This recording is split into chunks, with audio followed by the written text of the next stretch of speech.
नमस्कार, आप देख रहे हैं खबरों की खबर। मैं हूं आपके साथ सुमित अवस्थी। आज सबसे पहले एक ऐसा अंतर्राष्ट्रीय मुद्दा जिसे लेकर भारत पर अपने ही एक ऐतिहासिक दोस्त और एक नए सामरिक साथी देश के बीच में से एक को चुनने का दबाव बन रहा है। लेकिन भारत दोनों को ही वक्त की नजाकत और मौके की जरूरत समझाने में लग गया है। भारत का यह ऐतिहासिक दोस्त है ईरान, जिसके संबंध भारत से हजारों साल पुराने रहे हैं। भारत और ईरान दुनिया की दो सबसे पुरानी सभ्यताओं का प्रतिनिधित्व करते हैं। उधर भारत का नया और आधुनिक दोस्त है अमेरिका। भारत और अमेरिका दुनिया के दो सबसे बड़े लोकतंत्र हैं और सामरिक लिहाज से बीते कुछ साल में दोनों काफी करीब आए हैं। खास बात यह है कि दोनों मुल्कों में सरकारें किसी भी पार्टी या विचारधारा की क्यों ना बनी हो, पर दोनों मुल्कों के दोस्ताना रिश्ते में गिरावट कतई नहीं आई। आज की तारीख में भारत के लिए अमेरिका और ईरान दोनों ही खास है, लेकिन दिक्कत यह है कि ये दोनों ही मुल्क यानी ईरान और अमेरिका एक दूसरे को फूटी आंख नहीं सुहा रहे और यही भारत के लिए कैच 22 के हालात पैदा कर रहा है। अमेरिका ईरान को स्टेट स्पॉन्सर ऑफ टेररिज्म यानी आतंक को बढ़ावा देने वाला देश मानता है, तो ईरान के पास अमेरिका के लिए बड़ा शैतान और डेथ टू अमेरिका जैसे शब्द रहते हैं। गाजा पर इजराइल के हमलों के बीच ईरान की भूमिका को लेकर अमेरिका और भी भन्नाया हुआ है। ऐसे में ईरान में भारत के आर्थिक, सामरिक और रणनीतिक हितों से जुड़ा चाबर बंदरगाह सुर्खियों में इस वक्त आ गया है। अमेरिका इसे लेकर भारत को आंखें दिखा रहा है।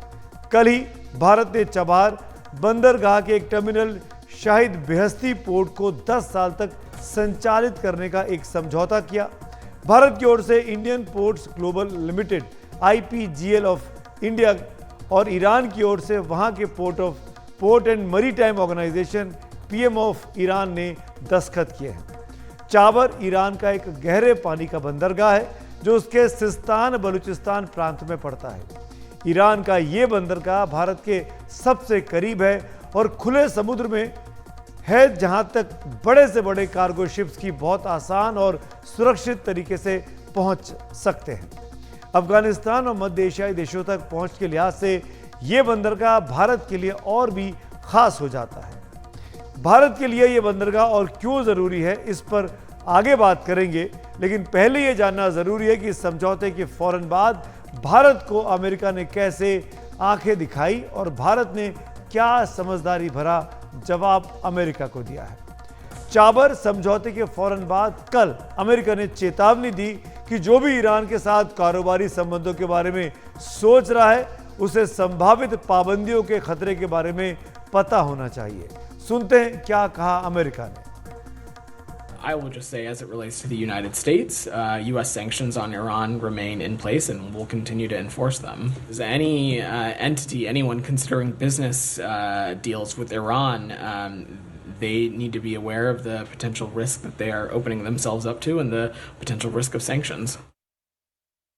तो सुना आपने, सैंक्शंस की बात अमेरिका कर रहा है, लेकिन अगले ही दिन यानी आज भारत का जवाब आ गया और जवाब भी सीधे विदेश मंत्री S जयशंकर के मुंह से आया। उन्होंने कहा कि यह प्रोजेक्ट यानी चाबर प्रोजेक्ट सबके लिए फायदेमंद है, इसीलिए इस पर कोई संकीर्ण नजरिया नहीं अपनाया जाना चाहिए। जयशंकर ने कोलकाता में अपनी किताब वाई भारत मैटर्स के बांग्ला संस्करण को जारी करते वक्त हुई बातचीत में यह भी कहा कि चाबर को लेकर पूर्व में अमेरिका का रवैया सकारात्मक रहा है। आइए सुनते हैं जयशंकर साहब ने कैसे अमेरिका को आईना दिखाया। I did see some remarks which were made, but I think it's a question of, communicating and convincing and, getting people to understand that this is actually for everybody's benefit. I don't think people should take a narrow view of it, and they have not done so in the past. So if you look at even US's own attitude to Chabahar in the past, the US has been appreciative of the fact that Chabahar has a larger relevance. So, we will work at it. विदेश मंत्री ने साफ किया कि भारत का इस project से पुराना नाता रहा है, लेकिन कुछ मुद्दों की वजह से एक लंबी अवधि का समझौता नहीं हो पाया था। लेकिन वो मुद्दे अब हल हो गए हैं और इसीलिए यह समझौता ईरान के साथ हो पाया है। Finally, we were able to sort this out, and we were able to actually get the long-term agreement done. And the long-term agreement is necessary because without it, you cannot really improve the port operations. And the port operations, we believe, will benefit the entire region. विदेश मंत्री S Jaishankar के बयानों से साफ है कि चाबर बंदरगाह भारत के लिए बहुत ज्यादा खास है। इसकी कई वजह हैं। एक बड़ी वजह है कि अफगानिस्तान और मध्य एशिया के मित्र देशों तक भारत की पहुंच के लिए यह बहुत जरूरी रास्ता है। इससे आगे यूरोप और फारस की खाड़ी तक जाने का रास्ता भी बनता है। पाकिस्तान से होते हुए भारत को रास्ता मिलेगा नहीं, इसीलिए यह एक वैकल्पिक रास्ता है उन देशों तक पहुंचने के लिए। अफगानिस्तान और मध्य एशियाई देश लैंडलॉक्ड हैं, यानी चारों ओर जमीन से घिरे हैं। उनके पास समुद्र तट नहीं है। ऐसे में चाबर बंदरगाह तक समुद्री रास्ते और उसके बाद ईरान के जमीनी रास्ते से भारत वहां तक व्यापार कर सकता है। यह बंदरगाह पाकिस्तान बलूचिस्तान प्रांत के ग्वादर बंदरगाह के काफी करीब है। सिर्फ 72 किलोमीटर पश्चिम में उसके ये स्थित है। भारत का पड़ोसी चीन अपने बेल्ट एंड रोड इनिशिएटिव के तहत चाइना पाकिस्तान इकोनॉमिक कॉरिडोर यानी CPEC के जरिए अरब सागर तक पहुंच बनाने की कोशिश में है और उसके लिए ग्वादर बंदरगाह बहुत अहम हो जाता है। इसीलिए वो पाकिस्तान के कब्जे वाले कश्मीर और अपने कब्जे वाले भारत के अक्साई चीन से होते हुए काशगढ़ से ग्वादर तक सड़कों का एक बड़ा नेटवर्क बना रहा है और ग्वादर बंदरगाह को विकसित करने में चीन लगा हुआ है। भारत कई बार चीन के इस प्रोजेक्ट पर ऐतराज जता चुका है। चीन की इस चाल से निपटने के लिए भी जरूरी है कि भारत चाबर बंदरगाह को विकसित करे। ईरान को 80 के दशक में हुई ईरान इराक युद्ध में अपने इस बंदरगाह का रणनीतिक महत्व समझ आ चुका है। 2002 से ही ईरान और भारत के बीच इसे विकसित करने को लेकर बातचीत चलती रही। मोदी सरकार के दौर में इस मामले में बहुत तेजी आई और भारत ने इसे विकसित करने के रास्ते में आ रहे तमाम मुद्दों का अब समाधान निकाल लिया है। अमेरिका में डोनाल्ड ट्रंप की सरकार ने भी मामले को पेचीदा करने की कोशिश की, लेकिन भारत तब चाबर के मुद्दे पर अमेरिका को समझाने में कामयाब रहा और इसकी खास वजह अफगानिस्तान तक पहुंच को बताया गया। अब समझौता होने के बाद अमेरिका आंख दिखा रहा है तो भारत को फिर उम्मीद है कि वो उसे इस मुद्दे पे समझा पाएगा। इस पूरे मामले पर और ज्यादा विश्लेषण के लिए, समझने के लिए आइए बात करते हैं अंतर्राष्ट्रीय मामलों के जानकार ब्रह्म चलानी साहब से। ब्रह्म सर, शुक्रिया हमसे बात करने के लिए। पहला सवाल तो यही कि अमेरिका पर चाबर पोर्ट को विवाद को लेकर विदेश मंत्री एस जयशंकर के बयान को आप किस तरीके से देखते हैं? डॉक्टर जयशंकर का जो स्टेटमेंट है कि नैरो व्यू नहीं लेना चाहिए, ये ठीक है, क्योंकि चबहार पोर्ट भारत हितों के लिए इम्पोर्टेंट नहीं है, सिर्फ अमेरिका के हितों के लिए भी इम्पोर्टेंट है। तभी अमेरिका ने कुछ साल पहले चबहार पोर्ट को अपने सैंक्शंस रेजीम से अलग किया हुआ था कि जो भारत की इन्वॉल्वमेंट है चबहार में, वो सैंक्शंस के एम्बिट में नहीं थी। अब उस समय अमेरिका का ये ख्याल था कि चबहार पोर्ट से अफगानिस्तान को सप्लाईज जा पाएगी, क्योंकि तब तक तो सिर्फ एक ही रूट था अफगानिस्तान के लिए, वो था पाकिस्तान के थ्रू, और चबहार एक सेकंड रूट था अफगानिस्तान के लिए। मगर अब सिचुएशन बदल गई है, क्योंकि अमेरिका ने अफगानिस्तान तालिबान को सौंप दिया है और अब अमेरिका का अप्रोच थोड़ा सा अलग हो गया है। इस वजह डॉक्टर जयशंकर का कहना था कि नैरो व्यू लेना उचित नहीं होगा, क्योंकि ये रीजनल सिक्योरिटी के लिए और अमेरिका की अपनी सिक्योरिटी के लिए इम्पोर्टेंट है कि चबहार पोर्ट बने ठीक से और एक इम्पोर्टेंट रोल प्ले करे। चलिए साहब, भारत और ईरान के बीच चाबर पोर्ट को लेकर डील है, अमेरिका इससे क्यों परेशान हो गया? उसको क्या एतराज है? अमेरिका ग्लोबल हेजेमॉन समझता है, ग्लोबल पुलिसमैन। तो सैंक्शंस लगाना या धमकी देना सैंक्शंस की, ये अमेरिका की पुरानी हैबिट है। मगर भारत के खिलाफ सैंक्शंस तो नहीं लगाएगा अमेरिका, सिर्फ धमकी ही दे रहा है। मगर अमेरिका ने भारत के खिलाफ 20 साल से ऊपर सैंक्शन लगाए थे। जब भारत ने पहला न्यूक्लियर टेस्ट किया था 1974 में, उसके बाद 20 साल से ऊपर भारत ने अमेरिकन सैंक्शन सफर किए। तो उससे क्या निकला? उससे ये निकला कि भारत टेक्नोलॉजी में, स्पेशली स्ट्रेटेजिक टेक्नोलॉजी में सेल्फ रिलायंट हो गया। न्यूक्लियर वेपन्स बनाए भारत ने, मिसाइल्स बनाए। तो अमेरिका को अभी ये लेसन तो दिमाग में होगा कि जो पहले सैंक्शंस थे भारत के खिलाफ वो काउंटर प्रोडक्टिव थे। तो इस समय नए सैंक्शन लगाना, मेरे ख्याल से अमेरिका भारत के खिलाफ इस तरह की एक्शन नहीं लेगा। मुझे तो ये भी याद पड़ता जलानी साहब कि पाकिस्तान और ईरान के बीच गैस पाइपलाइन का समझौता था जो अमेरिका के दबाव की वजह से पूरा नहीं हो पाया था। तो क्या इस बार अमेरिका ने भारत को पाकिस्तान समझने की गलती कर ली है? अमेरिका की आदत है कि धमकी देना और प्रेशर लगाना। अगर देश कमजोर है तो वो धमकियों से सुधर जाएगा, अमेरिका का कहना सुनेगा। मगर भारत तो पाकिस्तान नहीं है, भारत तो कमजोर नहीं है, ये अमेरिका भी जानता है। तो धमकियों के अलावा अमेरिका भारत के खिलाफ कुछ नहीं कर पाएगा। लेकिन चलानी साहब, ये भी तो है ना कि भारत ने, हमको याद होगा जब वॉर चल रहा था रूस और यूक्रेन के बीच, तो रूस के साथ भारत तेल लेता रहा था, अमेरिका ने इसका विरोध किया था। इसके कूटनीतिक और आर्थिक मायने क्या हैं? क्या भारत अपनी विदेश नीति को लेकर अमेरिका के सामने या किसी भी मुल्क के सामने झुकने को तैयार नहीं है? रूस के तेल के खिलाफ अमेरिकन सैंक्शंस नहीं हैं, मगर ईरान के ऑयल के खिलाफ अमेरिकन सैंक्शंस हैं। तो अमेरिका ने भारत पर सैंक्शंस प्रेशर डाला और उस बजाय भारत ने ईरान से अपना ऑयल इंपोर्ट्स बंद कर दिए। अब क्या है कि इसका फायदा चीन को हो रहा है, क्योंकि चीन ईरान का ऑलमोस्ट एक्सक्लूसिव कस्टमर बन गया है। करीब जितने भी ऑयल एक्सपोर्ट्स होते हैं ईरान से, वो जाते हैं चाइना को।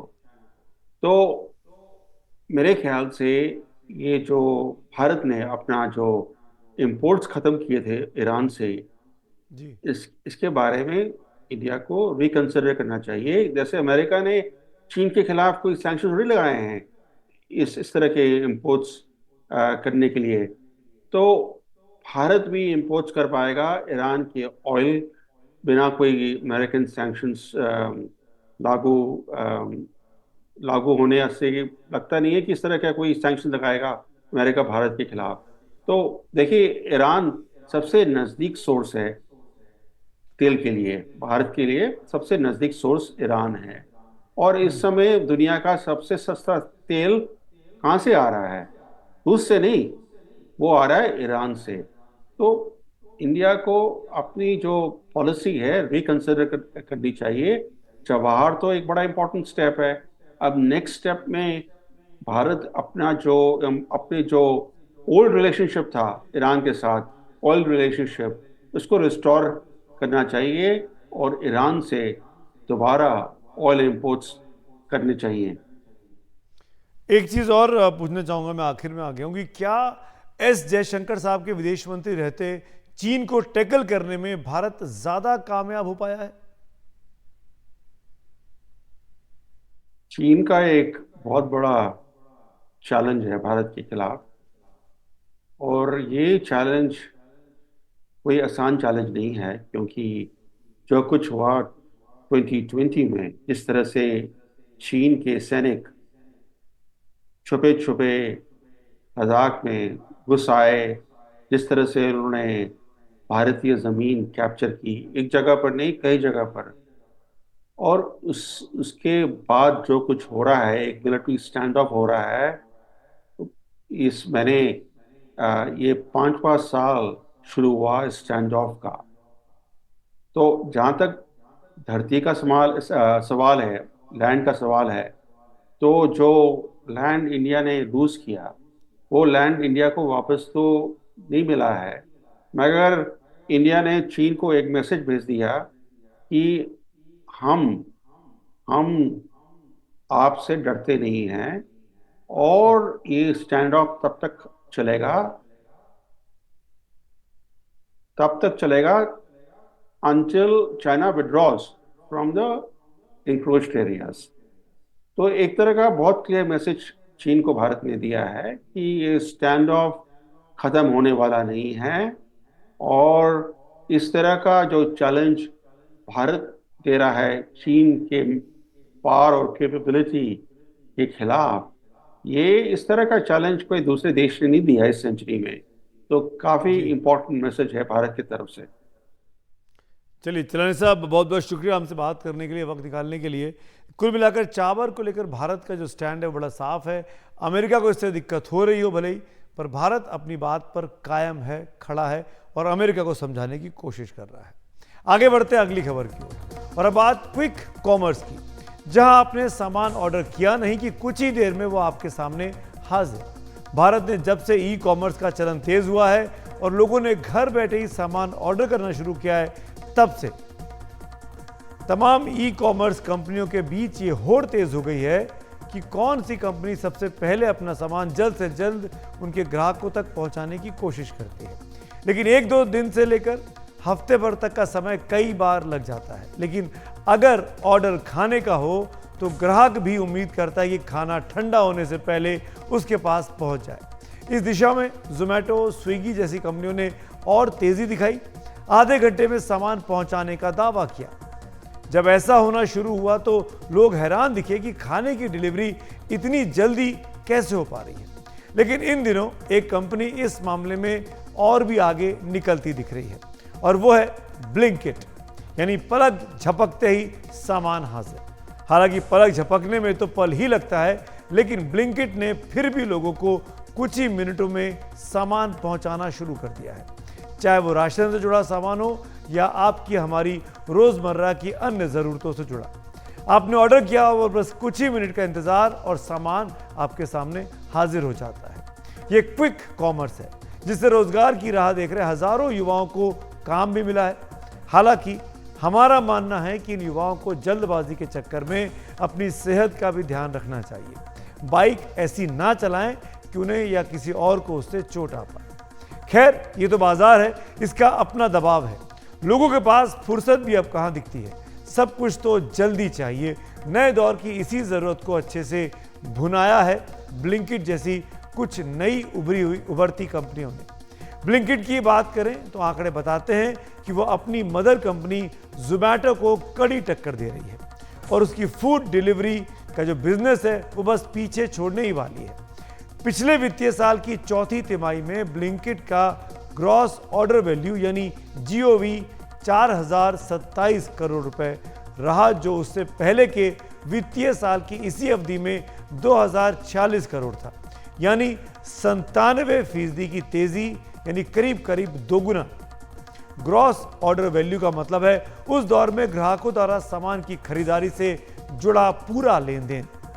पिछले वित्तीय वर्ष की चौथी तिमाही के ही दौरान ब्लिंकिट का राजस्व 112% बढ़ा था, 363 करोड़ रुपए से बढ़कर 769 करोड़ रुपए हो गया। जब भी ब्लिंकिट या इस जैसी कोई भी क्विक कॉमर्स कंपनी जल्दी से कोई सामान डिलीवरी करती है तो हर कोई हैरान रह जाता है कि वो ये सामान कहाँ से इतनी जल्दी ले आती है। तो आपको बता दें कि इसके लिए इन कंपनियों के पास अपने बड़े बड़े स्टोर्स होते हैं जिन्हें डार्क स्टोर्स कहा जाता है। इन स्टोर से ग्राहक खुद जाकर खरीदारी नहीं कर सकते, उनके ऑनलाइन ऑर्डर यहां से सप्लाई होते हैं। ब्लिंकिट के पास 31 मार्च 2024 तक 526 ऐसे अपने डार्क स्टोर थे, जो जबकि ठीक एक साल पहले उसकी तादाद 377 थी। इसका मतलब है कि एक साल में ब्लिंकिट के डार्क स्टोर्स 40% बढ़े हैं। ब्लिंकिट की योजना अगले वित्तीय साल यानी 2025 के अंत तक अपने स्टोर्स को 1000 कर देने की योजना है। ब्लिंकिट का इस्तेमाल लोग किस तेजी से कर रहे हैं इसका अंदाजा आप उसके मंथली ट्रांजैक्टिंग यूजर्स यानी MTU से कर सकते हैं। इसका मतलब है कि एक महीने में कितने लोग उसका इस्तेमाल करते हैं। पिछले वित्तीय साल 2023-2024 की आखिरी तिमाही में औसतन 64 लाख लोगों ने एक महीने में ब्लिंकिट से अपना सामान मंगाया, जबकि ठीक उससे पहले के वित्तीय साल की आखिरी तिमाही में ये आंकड़ा 39 लाख था, यानी 64% की बढ़ोतरी एक साल में देखी गई।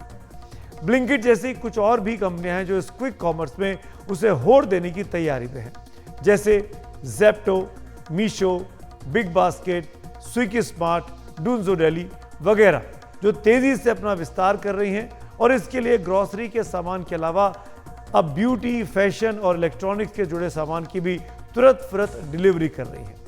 गोल्डमैन सैक्स के मुताबिक ब्लिंकिट का कारोबार इतनी तेजी से बढ़ा है कि 2022 में उसका अधिग्रहण करने वाली कंपनी जोमैटो के फूड डिलीवरी बिजनेस से भी बड़ा बिजनेस ब्लिंकिट का हो गया है।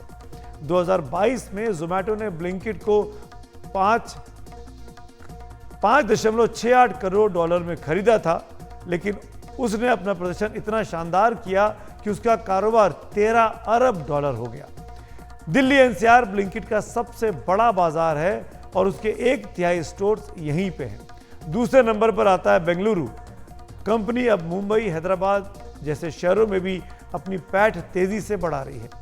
यह अच्छी बात है कि लोगों को उनकी मनपसंद चीजें ऑर्डर करने के कुछ ही पल में, कुछ ही मिनटों में मिल जा रही हैं, लेकिन इसका एक मानवीय पहलू भी है जो हमें किसी भी हाल में नहीं भूलना चाहिए, और वो है कि जो युवा ग्राहकों तक उनका ऑर्डर पहुंचाते हैं, चाहे वो किसी भी कंपनी के हों, उन पर डेडलाइन का दबाव किस तरीके का होता है। आइए बात करते हैं उस कानून की जिसे लेकर पिछले लोकसभा चुनाव में भी काफ़ी हंगामा हुआ और इस लोकसभा चुनाव में भी विपक्ष इस मुद्दे को उठा रहा है। हम बात कर रहे हैं नागरिकता संशोधन कानून की। ये कानून 11 दिसंबर 2019 में पास हुआ था, लेकिन इसे नोटिफाई करने में करीब 5 साल लग गए। 11 मार्च 2024 को यानी ठीक चुनावों के पहले ये नोटिफाई किया गया, यानी इसके नियम कायदे बन गए। 2 महीने के अंदर इसके लाभार्थी भी अब सामने आने लगे हैं। इस कानून के तहत आज पहली बार 14 शरणार्थियों को नागरिकता का प्रमाण पत्र खुद केंद्रीय गृह सचिव अजय कुमार भल्ला ने सौंपा। इसके अलावा कई और लोग भी हैं जिन्हें मेल से नागरिकता प्रमाण पत्र भेजा जाएगा। हमारी सहयोगी नीता शर्मा की रिपोर्ट। 10 साल पहले भावना पाकिस्तान से भारत आई, तब से वो दिल्ली में रह रही है, लेकिन अब यहाँ बेफिक्र होकर सांस ले पाएगी क्योंकि अब वो इस देश की नागरिक है। बुधवार को भारत सरकार ने उसे CAA के तहत भारतीय होने का सर्टिफिकेट दे दिया। मतलब हम लड़कियां वहाँ पढ़ नहीं पाती थी और घर से बाहर नहीं निकल पाती थी। मतलब निकलना था तो भी हम बुर्का पहन के निकलती थी वहाँ मुसलमानों का वो करके। और हम इंडिया में आए तो बहुत अच्छा हमें लगता है, हम पढ़ लिख रहे हैं। भावना अकेली नहीं है। केंद्र सरकार ने पाकिस्तान से आए हुए 14 लोगों को नागरिकता दी है। हरीश भी उन खुशकिस्मत लोगों में शामिल हैं। सर ड्रीम कम ट्रू वाली फीलिंग है, मतलब दिल बहुत खुश है कि नया जन्म हो गया, लाइक नया बॉर्न हो गया, मतलब कि बहुत खुशी है इस चीज़ की नागरिकता मिली है हमें सर। 2019-20 में CAA और NRC को लेकर देश भर में आंदोलन चले। बीजेपी ने अपने घोषणा पत्र में CAA को बनाए रखा। 2 महीने पहले कानून की अधिसूचना जारी की। अब एन चुनाव के वक्त 14 लोगों को इस नए कानून के तहत नागरिकता देकर एक तरह का मुद्दा उछाला है। आज ही मैं आपको एडवांस में समाचार दे रहा हूँ, दिल्ली में प्रथम 300 लोगों को नागरिकता मिलने जा रही है। ये देश का कानून है स्मिता जी, और इसको इस तरह से झुठलाया नहीं जा सकता। जो हिंदू, सिख, बौद्ध, जैन, क्रिश्चियन भारत, पाकिस्तान, बांग्लादेश और अफगानिस्तान से आए, वो सारे लोग 2014 के पहले जो शरणार्थी बनकर आए, उनका अधिकार है, डॉक्यूमेंट हो न हो उनको नागरिकता मिलेगी। ये फहरिस्त और लंबी होने जा रही है। केंद्रीय गृह मंत्रालय का कहना है कि कई लोगों को ईमेल के जरिए डिजिटल सर्टिफिकेट दिया जाएगा। अब देखने वाली बात यह है कि विपक्ष इस मुद्दे को चुनावी मौसम में किस तरह से उठाता है। नई दिल्ली से नीता शर्मा, एनडीटीवी इंडिया के लिए। गृह मंत्री अमित शाह का कहना है कि सीएए अब एक ऐसी सच्चाई है जिसे कोई बदल नहीं सकता। आज न्यूज एजेंसी एएनआई से बात करते हुए अमित शाह ने कई मसलों पर टिप्पणी की। कहा कि विपक्ष ने राम मंदिर के उद्घाटन का बहिष्कार कर इसे मुद्दा बना दिया है। उन्होंने अरविंद केजरीवाल की जमानत को भी स्पेशल ट्रीटमेंट बताया। सुनते हैं उनके इंटरव्यू की 4 अहम बातें। देखिए, पीओ को पाक ऑक्यूपाई कश्मीर का जहां तक सवाल है, ये केवल भारतीय जनता पार्टी नहीं, देश की संसद का कमिटमेंट है कि पाक ऑक्यूपाई कश्मीर भारत का हिस्सा है और इस पर हमारा अधिकार है। इसको कोई झुठला नहीं सकता। ये आज जो फारूक अब्दुल्ला जी और कांग्रेस के नेता कह रहे हैं कि पाकिस्तान के पास एटम बम है, तो उनको सम्मान करिए, पाक ऑक्यूपाई कश्मीर का डिमांड न करिए। मैं उनको पूछना चाहता हूं कि 130 करोड़ की आबादी वाला, जनसंख्या वाला एटॉमिक पावर भारत, ये महान देश क्या किसी से डरकर अपने अधिकार जाने देगा? किस प्रकार की सोच है? और राहुल बाबा ने देश की जनता के सामने एक्सप्लेन करना चाहिए। इनके अलायंस के नेता और इनकी पार्टी के नेता क्या कहना चाहते हैं? पाकिस्तान का सम्मान करो मतलब क्या? पाक ऑक्यूपाई कश्मीर जाने दे? वो कभी नहीं हो सकता। मैं पूर्णतः इस बात पर भारतीय जनता पार्टी का मत रखता हूं कि भारतीय जनता पार्टी मानती है कि पाक ऑक्यूपाई कश्मीर हमारा है और हमें ही मिलना चाहिए, और वो नहीं आता है तब तक हम सबका दायित्व अधूरा है।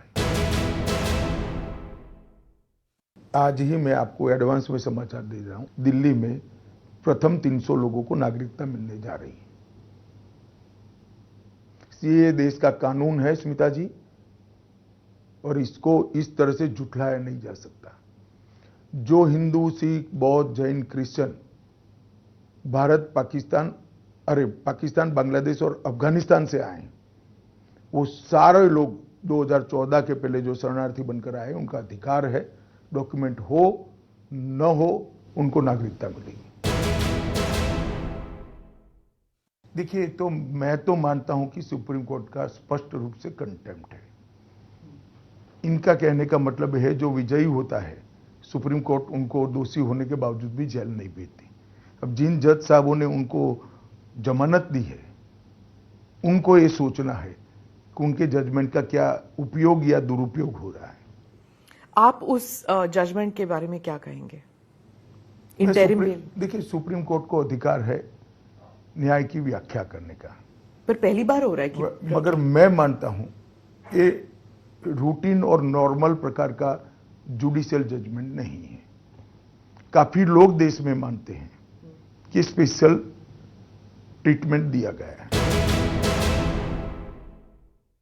देखिए, राम मंदिर हमारे लिए पॉलिटिकल फायदे नुकसान का प्रश्न ही नहीं था। शुरुआत से देश के करोड़ों लोगों की विश्वास का सवाल था, आस्था का सवाल था और करोड़ों लोगों की श्रद्धा का सवाल था। मुद्दा तब बना इस इलेक्शन में राम मंदिर का कि जब प्राण प्रतिष्ठा हो रही थी, सभी राजनीतिक दलों को निमंत्रण भेजा गया।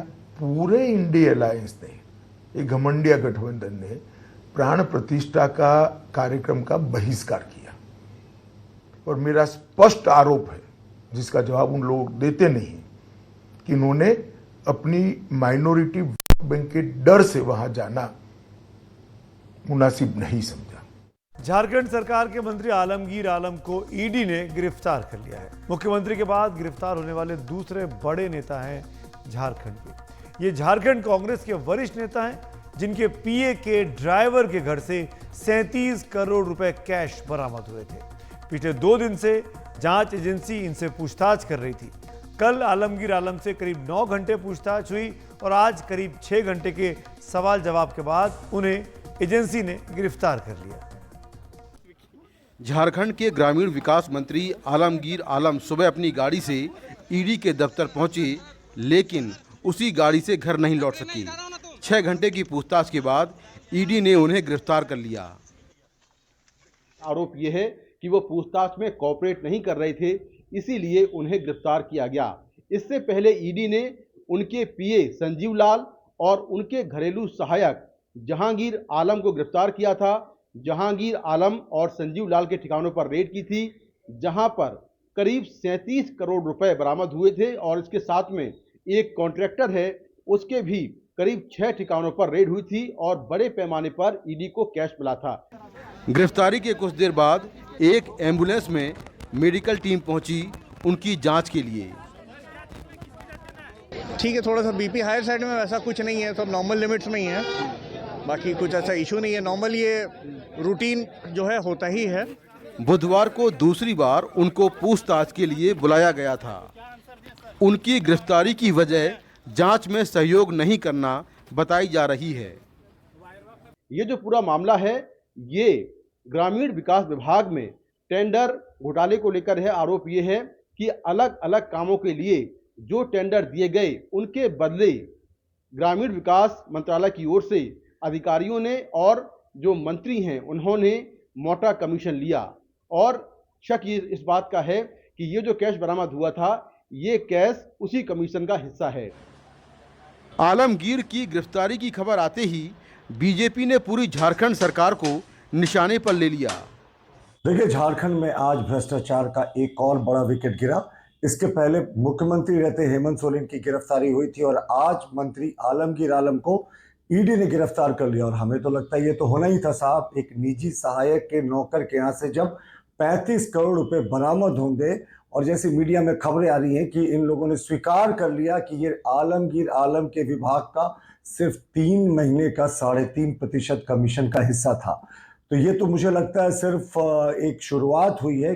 झारखंड के मुख्यमंत्री हेमंत सोरेन इस वक्त जेल में हैं। अब एक मंत्री को भी गिरफ्तार कर लिया गया है। बीजेपी इसे करप्शन के खिलाफ अभियान बता रही है, जबकि विपक्ष से राजनीतिक दुश्मनी बता रहा है। कल ईडी के अधिकारी उनको रांची के पीएमएलए कोर्ट में पेश करेंगे और गुजारिश होगी उनको रिमांड पर लेने की। रिमांड मिलने के बाद ईडी के अधिकारी फिर उनसे पूछताछ करेंगे। रांची से अपने सहयोगी हरिवंश के साथ नई दिल्ली से मुकेश सिंह सेंगर, एनडीटीवी इंडिया।